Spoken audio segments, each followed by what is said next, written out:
TIFU breaking up with my GF with the worst reasoning imaginable. I'm an idiot and this happened a few months ago. When I was 21, I met this girl at a bookstore in the winter of 2015. We hit it off and started dating. She has all these goals mapped out for us, where she wants her career to be, when she wants to get married, what age she wants kids. And, I just couldn't relate to that. Here I am still trying to figure out my career, pay back these student loans, and this girl just has everything planned out. It impressed me, but it bothered and scared me. I didn't want to commit to something like that. I would bring it up every once in a while and she'd always reassure me like I don't mean now, but eventually, and it just seemed like our relationship was on a timer. Anyway, we dated for 3 years and a couple months, met each other's family and whatnot and moved in with each other like a year and some change into dating. My birthday rolls around in the summer of 2018 and she gets me tickets for a concert I wanted to go to, along with these neat handwritten favor coupons that I could redeem at any time. Stuff like dishes,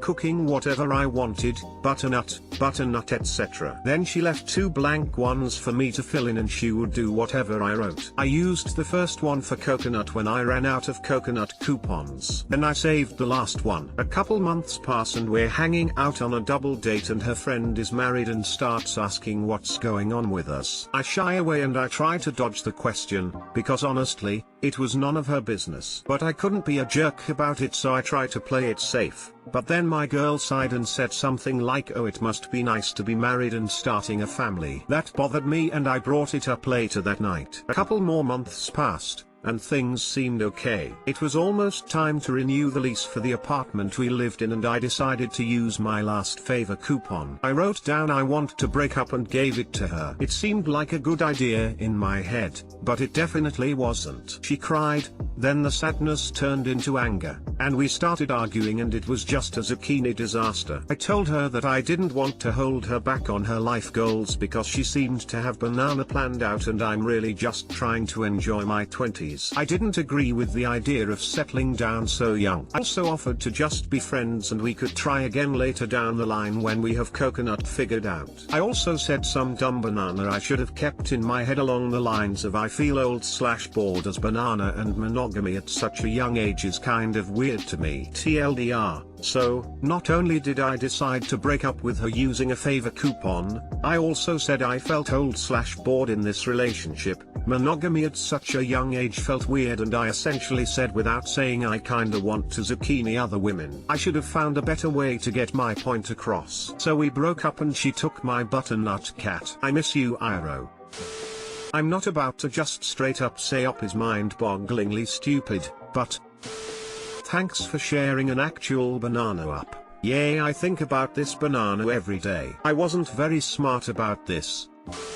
I feel like this post is mistitled. Sure, your handling of that breakup was poor as banana. But why you keep a girl who's talking about marriage around for 3 coconut years if you think you're too young for monogamy? Why move in with her? I mean, you said somewhere that each of you were hoping the other would change, but in this scenario, that means you were basically hoping she'd break up with you, cause that's the way she could change. Zucchini the coupon, it has nothing on how irresponsible it was to not step up and take responsibility for your emotions earlier. Totally not the point, but Iro is such a great cat name. The Dragon of the West himself would be proud. Edit, proud of the name, not your absolute piece of zucchini behavior. Yeah, screwed that one up big time. But she'll probably be better off with an intelligent forward-thinking man. TIFU by accidentally disrespecting my cashier's religion at Target. Went to Target today to grab some groceries real quick and my poor hearing and general idiocy really got me good this time. My cashier was a very kind young woman who was wearing a hijab and when she got to the couple packages of meat, she scanned everything but the pork chops I was buying, and said I can't touch these, could you scan them for me? Honestly, I have no idea what I thought she said. I think my brain was just processing really slow slowly, but I responded okay, I gotcha, and continued smiling at her without moving. About 3 endless seconds later, the lady behind me rescued me from the most horribly awkward silence as the cashier stared at me waiting for me to follow through, and scanned the pork and put it into a bag and handed it to me. About a half second later it clicked in my head. Hopefully my face showed how stupid I felt. I'm sure the cashier thought I was a gigantic coconut who was trying to force her to violate a religious tenet to serve me. I have a feeling this will be the new cringe moment that plays over and over in my head when I'm trying to fall asleep for the rest of my life. TL, Dr. Cashier asked me to scan my own pork. I smiled and nodded like a deaf old man when I didn't hear what she said, and the lady behind me had to bail me out after the most awkward silence of all time. I worked in a supermarket in a predominantly Muslim area with many Muslim co-workers, and I've never met one who refused to scan pork products. I find this very odd. I live in Dubai, which is a Muslim city. I have yet to see a Muslim cashier not scanning a pack of bacon or something for religious reasons. As a former Muslim, I can tell you some people do overreact about things like these. I can even be fairly certain that lady would have had no problem scanning a 6-pack of beer, but packaged pork is a big no in her mind. I'm not trying to sound insensitive, but it's in a package, right? She can't touch the package because of what's inside the package. I discussed this in depth with my wife, seeking emotional relief from the shame, and apparently there are some sects that are okay with touching it packaged pork and some that are not. Till I can relate. I am also hearing impaired, and I used to pretend to hear people, but I got myself into situations like this too many times, and I just finally started telling them the truth. So nobody misunderstands and you don't feel like an idiot. I know it's hard, but the alternative, this situation, is harder. Makes no sense that you'd work in a place where you'd be put in that situation multiple times a shift.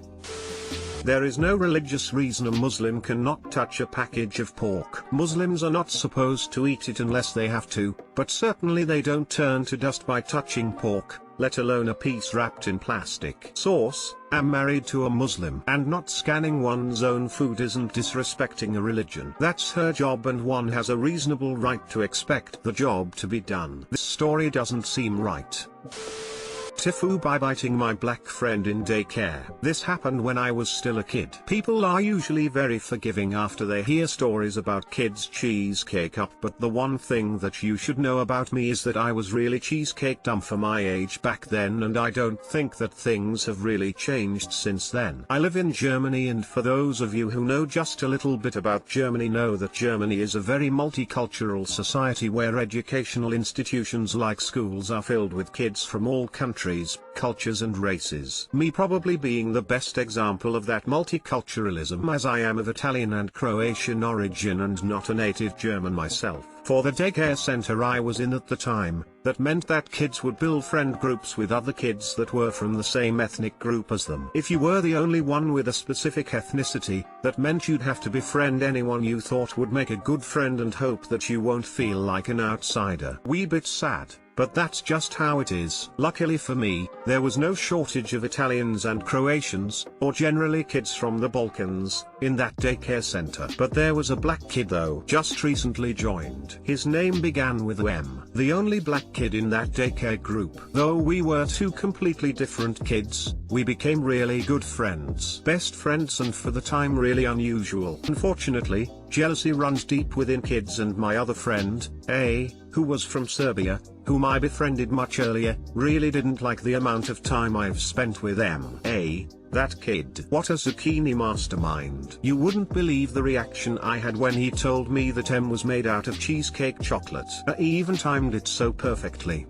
He told me just before lunch. It's usually the time when all kids are playing with Legos and cheesecake, and all that, with empty stomachs. I didn't hesitate at all, didn't second guess. Instead I just went straight to the room where M was playing, grabbed him by his foot, and just went for it. I went ham. Even thought to myself, thank God we had summer, because M was wearing shorts. I bit M right in the banana calf and thank Lord Almighty that I wasn't too persistent and didn't just continue biting him until a chunk of his leg fell off. In the end I didn't do any serious damage, but of course M ended up crying his lungs out. Even though it was his pride I probably hurt the most. The daycare teacher had to call both of our parents, but I didn't end up in much trouble. M's mum was initially very pissed at me and even at A, who had to admit to her what he told me about M, but she calmed down really quick. The next day really hit me hard when I learned that M left because he was just temporarily at that daycare. Literally bit M on his last day. A was gone too, as he was old enough to join an older group. Never heard of A again, and my sorry cheesecake had to search for new friends. So,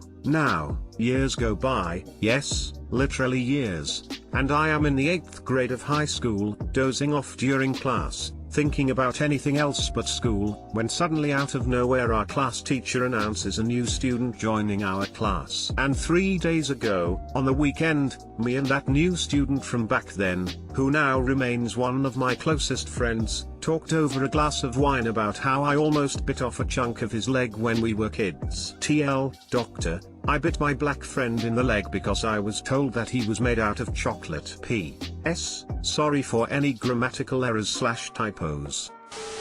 Lamau, thanks for the laugh this morning. It's actually a very cute story, though, became of the nefarious A. Glad you liked the story. Like I said, A had to change groups because of his age and I didn't see A for quite some time afterwards. But he also ended up in the same school as I did, but just not in the same class. Me and A never talked about what happened afterwards. He seems like a very energetic and active person. He most likely doesn't even remember anymore. As a black man, I find this too funny. Fellow black man, hello. Those darn kids. My teacher about kicked me out of class. I laughed so hard. Plus I shouldn't be on Reddit in school, smile. Just by reading title I was going to write so they're not made of chocolate, that was a lies. But actually this really was the kind of story